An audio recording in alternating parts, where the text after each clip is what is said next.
impressively quiet you became. What a compliant audience you are. Good afternoon to you. My name is Carol Jordan. I'm an assistant provost and director of the Center for Research on Violence Against Women here at UK. And we're delighted to have you as part of our invited lecture series this spring. This is our second in a series of 4 lectures, and we're extremely pleased today to have Dr. Jay Silverman with us.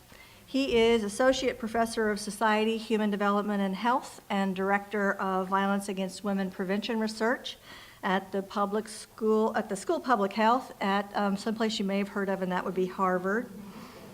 He's a developmental psychologist, has a broad range of scholarly interests, including the etiology, epidemiology, and prevention of adolescent and adult intimate partner violence, sexual and reproductive health in the context of adolescent and adult intimate partner violence, and the health effects of exposure to intimate partner violence among children.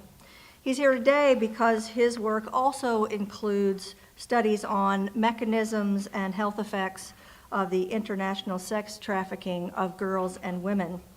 Dr. Silverman has an incredible international reputation, publishing almost 100 peer-reviewed journal articles. I can't help but mention that he is also on a boatload, that would be a technical bibliometric term, boatload of editorial boards, including the journal Violence Against Women, which is based in our center and ably edited by our own Claire Renzetti. His list of external grant awards is also quite impressive. The United States State Department funds his studies on sex trafficking in Thailand and Cambodia. The United Nations funded a study on HIV prevalence and vulnerability related to sex trafficking.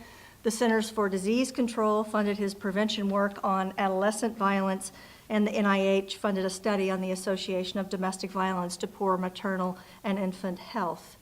Dr. Silverman has served on some of the most important national and international task forces and commissions related to violence against women. Just a couple include the Robert Wood Johnson Foundation's National Expert Panel on Violence and Health. He was also the U.S. representative on the International Scientific Planning Committee for the first international conference on gender-based violence and sexual and reproductive health, held in India in 2009. And he currently serves as scientific advisor to the Secretary's Office on Global Women's Issues of the U.S. State Department. Those are all just exemplars of how impressive Dr. Silverman is and why we are so delighted to have him here. Please help me welcome Dr. Jay Silverman.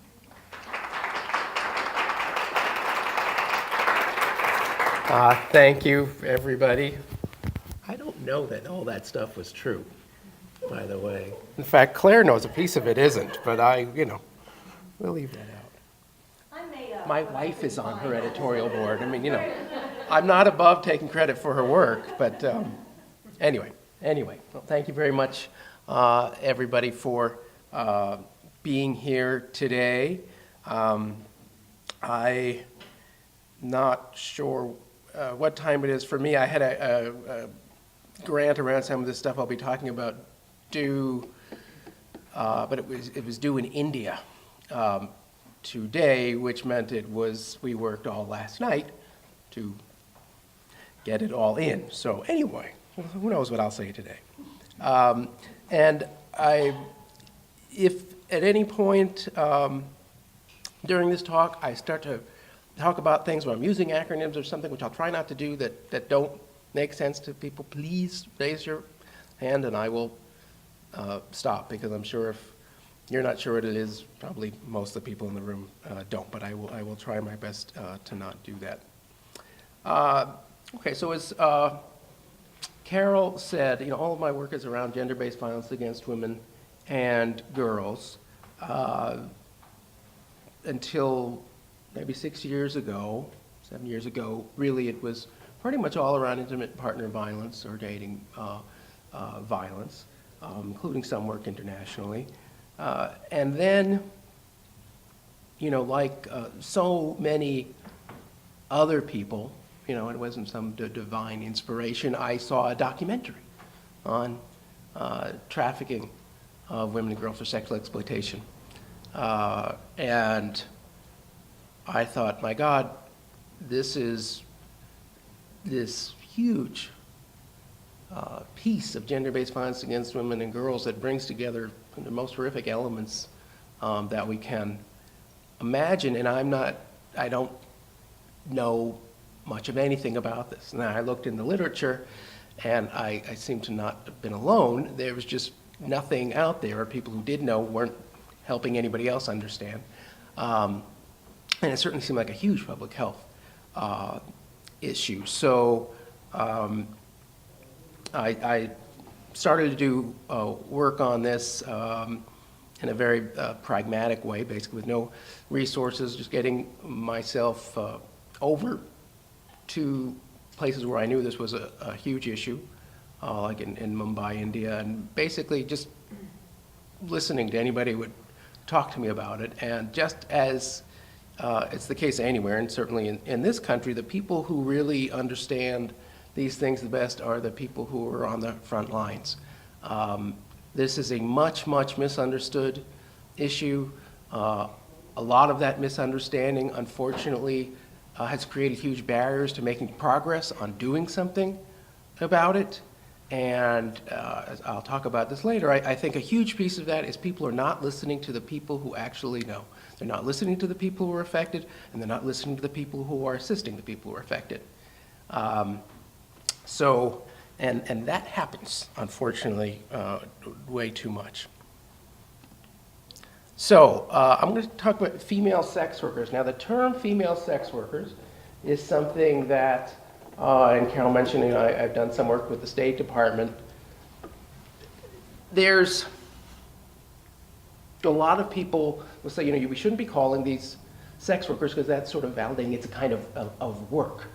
That these people are involved in some sort of, voluntary, normal occupational enterprise, like some other kind of work. And that's absolutely true. It's a problem. I pragmatically, frankly, as a way of communicating with the rest of the world, especially in the context of public health, it's the term that I use because otherwise people stop listening to me immediately. Another thing that I, in many contexts, talk on and on about using the T word, trafficking. This talk doesn't really have very much in. It's all there. But when I'm talking to UNAIDS or the WHO, trafficking is this thing. It's this ugly, moralistic, advocacy term that obviously is devoid of any real evidence, truth, and people just shut off. So, Carol and I were talking about sort of, being pragmatic and trying to make change in this world. You have to know your audience. And so, this talk I have given to broader audiences who I'm concerned about that being an issue. Okay, so I'll actually get on to the talk. So, obviously, maybe not obviously to everybody, but sex work, prostitution, is something that makes women and girls incredibly vulnerable. And it doesn't make them incredibly vulnerable because it's usually the most vulnerable women and girls who end up in prostitution, whether it's teenage runaways in this country, people who have been kicked out of their homes for other reasons in other countries who have lost the protections that they would otherwise have in their communities and families. One way that, again, sort of getting back to pragmatism, that been able to get people's attention to some of this is talking about something that people pay a lot of attention to, which is HIV. And in the context of major HIV epidemics, such as most all of the epidemics across Asia, female sex work is either a critical or the primary mechanism by which HIV infection and transmission is occurring. And so what's happened is the mainstream public health, mainstream HIV prevention, health promotion folks have come in and they've developed some wonderful programs that involve peer education and collectivization, empowerment of women in sex work. But it's a lot more complicated than that, unfortunately. With those studies, those programs, there's been several studies that have found that those programs are effective in increasing condom use, reducing HIV incidence among adult female sex workers. And I say that because it's never ever been tested with anybody who isn't an adult. And it also assumes that there is nobody who isn't an adult. But ignoring all that, this is really what pretty much has universally been implemented across India and many other places in terms of the approach for HIV prevention among women and girls in prostitution. So as I was obviously alluding to, not all folks are adults. And it's not just a few people that we're talking about. If we look at the studies where people will actually ask this question, and it's amazing how conscious people are of not asking it. There's so many studies out there where they just avoid that question. How old are you? And they certainly don't ask how old were you when you came in. When they do ask it, you find that a huge percentage of these folks were kids when they came in. Really, we're talking about half in most settings. So, on the one hand, you have all of this work that's going on with adults who are presumed to represent everybody in prostitution, and then you have all of these kids who somehow are nowhere to be seen. And besides the fact, obviously, we're concerned about the rights of children as an even more vulnerable population within the vulnerable population we're talking about, of people in prostitution, that being younger makes a difference in terms of the outcome of HIV. Multiple studies, including some of our own, have indicated that adolescent or child female sex workers are at far greater risk of being infected with HIV. And here's just a bunch of statistics. These are all from South Asia. In much of these, certainly in our own work, we're looking at people who were exposed to prostitution for very short periods of time. Because usually you'd think, okay, well, the more exposure you have, the more likely it is that you're going to be affected.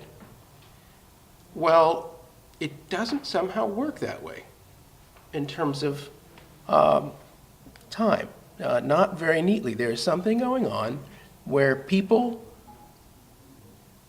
young women, young girls, are being infected in a very different way and at a very different rate when they enter into sex work, or often coerced into sex work. So why is that? There's some biological piece in here. The genital reproductive tract is not fully mature. Those tissues are qualitatively different, and they're more vulnerable to lesioning and infection. We know that younger people have less power in a bunch of ways, including their ability to negotiate condom use with male clients.